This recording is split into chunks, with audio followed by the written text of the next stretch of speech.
bang, bang, bang, up, the baby, the rhythm of the baby. Ako ay pa rin sasabihin sa inyo, ito hindi chismis, pagkat ito totoo.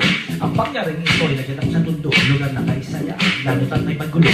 Ang aking kapitbahay na si Mang Islaw, asawa ni Alibangan na taga Marilang. Sila ay may anak na upod ng ganda, pangalan na Yaw-Aw, ang katawan ay wow. Kami nagtataka kung bakit siya maganda. Samantalang pareho pangat ang ama't ina, mukha ni Mang Islaw, akala mo'y palitaw. Mukha ni Alibangan, akala mo'y siopaw. Sabi makita mo maglalakad si Yaw-Aw, tutulong lawan mo at mapapasikaw. Ika'y matutusok sa ganda ng katawan, lalo na kung siya ay kumikibot sa daan. Lahat ay napapalingon. Wow! Lahat ay nasisiyahay. Hindi nakapagtataka kung siya ligawan ng lahat. Uri ng kalalakihan. Binatang ni asawa kahit na may apo. Kasama ng tomboy, luminigaro ito. Ang isa sa naloloko siya ay isang binata. Pangalan ay Pakundo. Si Pakundo may trabaho, maliit ang sweldo. Doon siya sa piyeta, tapos ng barko. Si Mang Islaw ay ambisyoso.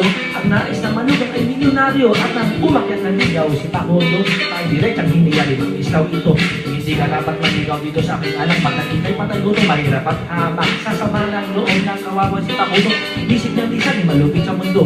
Kumuha ng lubid, kumuha ng lason, kumuha ng baril ng 45. Pumunta sa tulay, lubid ay dinali, kuminom ng lason at siya ay nagbitbit. Nagbalik sa ulo, ngunit ito itapit.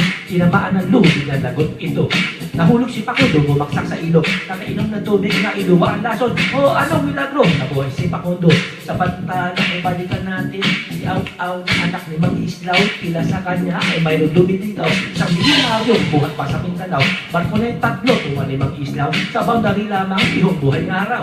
Ang milyonaryo ang bisita ni Yaw-Aw. Laging dumadalaw, halos araw-araw. Ang kotse niyang chideng laging makikita sa tapat ng bahay. Nakadisplay na. Kapag ito naman ay nagre-regalo, ang mag-aanak ay parang ulo na aso. May refrigerator, color TV, stereo set, salasal at dining set. Walang malagyan at tuwat kagalakan itong si Mang Islaw at si Aling Barang. Hanggang sa sweteng nakamtan itong anak ang pinagdududulan.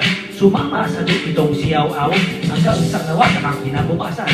Hindi naman siya pwedeng pagkasalan pagkat ang milyonaryo asawa na siya. Buhay ni Mang Islaw na dati kay saya. Nawala ng sigla, biglang naging drama. Mga appliances kami ng nila, unti-unti binawi, unti-unti nila. Kaya naman pala biglang nagkaganon, mga appliances ay hulugan lamang. Kaya na mag-aanak ay anong lungkot, pagkat ang milyonaryo ay hindi na sumikot. Si Mang Islaw, Alibangan at si Yaw-Aw, kumbaga sa malyong sila ay napaw. Kaya ito'y aradyo sa mga sulitik, huwag naman masyado maging materialistic. Sa buhay ng tao, mahalaga ang kwata. Subalit pag sobra, wala rin kwenta. Pagkat ang kasamaan sa mundo, iisang ugat, kwarta, ha ha ha!